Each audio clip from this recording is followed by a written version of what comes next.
तो दोस्तों जैसे कि हम सबको पता है ऐश बहुत जल्दी पोकेमोन को छोड़कर जाने वाला है। मतलब 25 इयर्स का एक ब्यूटीफुल जर्नी अब खत्म होने आ रहा है। इस सफर में ऐश ने काफी सारे पोकेमोन पकड़े, काफी बैटल्स भी खेली और मोस्ट इम्पोर्टेंटली ऐश ने हर जेन में अपने आप को डेवलप करते आ रहा है, हर जनरेशन में अपने आप को और बेहतर कर रहा है। तो आज के इस वीडियो में मैं ऐश के हर जनरेशन को रैंक करने वाला हूँ। मतलब ये बताने वाला हूँ कि किस जेन में ऐश सबसे बेस्ट था और किस जेन में सबसे वर्स्ट। और आज के इस वीडियो में मैं ऐश के हर जेन के बारे में बताऊंगा। यानी पहले ऐश जेन 1 में कैसा था, फिर जेन 2 में कैसा था, फिर जेन 3 में कैसा था, ऐसे सारे जेन्स को कवर करने वाला हूँ। तो वीडियो काफी मजेदार होने वाली है, इसीलिए इसको एंड तक देख लेना। मैं हूँ एस्ट्रो पिकाचू और चलिए करते हैं इस वीडियो को शुरू।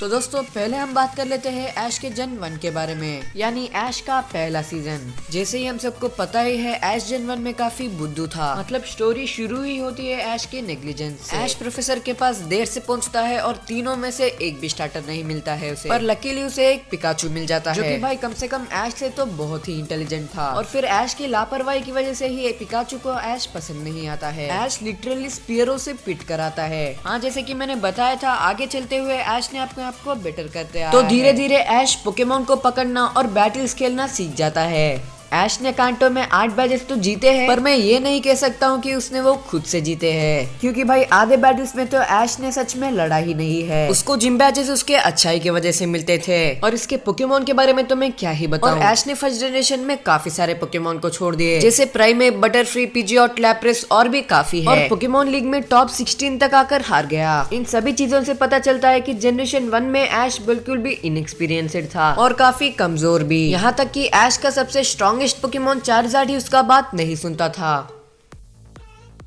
कैंटो का सफर पूरा होने के बाद ऐश निकलता है जोटो के सफर पे, और ऐश अपनी ट्रेनिंग में काफी बेटर हो जाता है। अब ऐश पोकेमोन को पकड़ने में नहीं बल्कि उनको ट्रेन करने में ज्यादा कंसंट्रेट करता है और काफी हद तक एक्चुअली में जिम बैचेस जीतता है। ऐश ने इस सफर में काफी अच्छे पोकेमोन को पकड़े हैं, जैसे सिंडकविल, टोटोडाइल, बेलीफ और डॉनफैन। कैंटो के ऐश को और जोटो के ऐश को ज्यादा तो फर्क नहीं था, लेकिन ये तो कह सकते हैं कि जोटो का ऐश कैंटो का ऐश से ज्यादा कॉन्फिडेंट और ज्यादा स्ट्रॉन्ग था।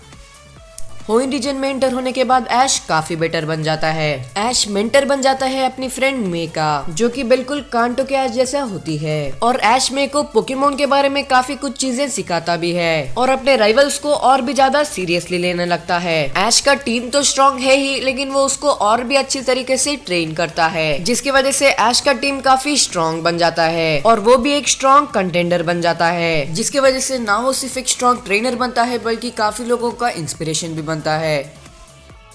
मानना पड़ेगा ऐश सिन्हो में आते आते काफी मैच्योर बन जाता है। जैसे वो होइन में मे का गुरु था, अब बन जाता है डॉन का गुरु। ऐश डॉन को भी पोकेमोन के बारे में और बैटल्स के बारे में सिखाते रहता है। सिन्हो में आते आते ऐश काफी पेशेंट बन जाता है, हर चीज को पहले समझता है। उसके पोकेमॉन्स के बारे में तो मैं क्या ही बताऊं। इन्फरनेप, स्टारैप्टर, टोटेरा, गिबल और भी काफी अच्छे पोकेमॉन हैं उसके पास, और पोकेमॉन लीग में भी काफी अच्छी परफॉर्मेंस देकर आता है। ओवरऑल की कहे तो सिन्हो का ऐश काफी कॉन्फिडेंट, स्ट्रॉन्ग और मैच्योर था।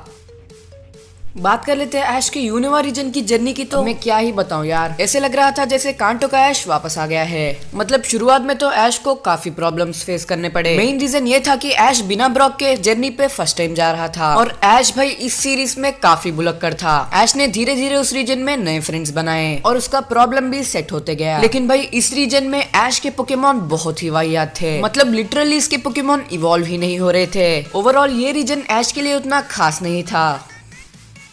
चलिए अब बात करते हैं आप सबका फेवरेट ऐश के बारे में, यानी कालोस का ऐश। 5th जन के बाद ये तो एक बड़ा सरप्राइज निकला।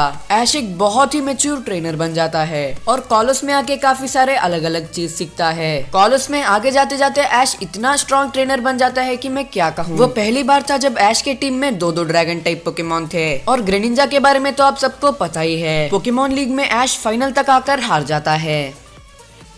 दोस्तों अगर आप अभी तक इस वीडियो को देख रहे हो तो इसका मतलब है आपको ये वीडियो पसंद आ रहा है, तो प्लीज इस वीडियो को लाइक कर देना और ऐसे इंटरेस्टिंग वीडियोस पाने के लिए मेरे चैनल को सब्सक्राइब कर लेना। तो चलिए आगे बढ़ते हैं। तो कालोस का सफर खत्म होने के बाद ऐश पहुंचता है अलोला को। इस रीजन में आते आते ऐश के अपीयरेंस में काफी डिफरेंस आ जाता है। ऐसे लगता है कि ऐश कोई हॉलीडे पे आया है। इस रीजन में ऐश और भी ज्यादा कॉन्फिडेंट, स्ट्रॉन्ग और चाइल्डिश बन जाता है। इस रीजन में ऐश ज्यादा पोकेमोन को पकड़ता नहीं है, पर उनको ट्रेन करता है। और ये पहला रीजन है जहाँ ऐश लेजेंडरीज को पकड़ता है, या कहूँ अल्ट्रा बीस्ट्स को। आखिर में एक मिथिकल पोकेमोन को भी पकड़ता है। और 6 रीजन्स को फिरने के बाद पहली बार ऐश बन जाता है पोकेमोन लीग का चैंपियन।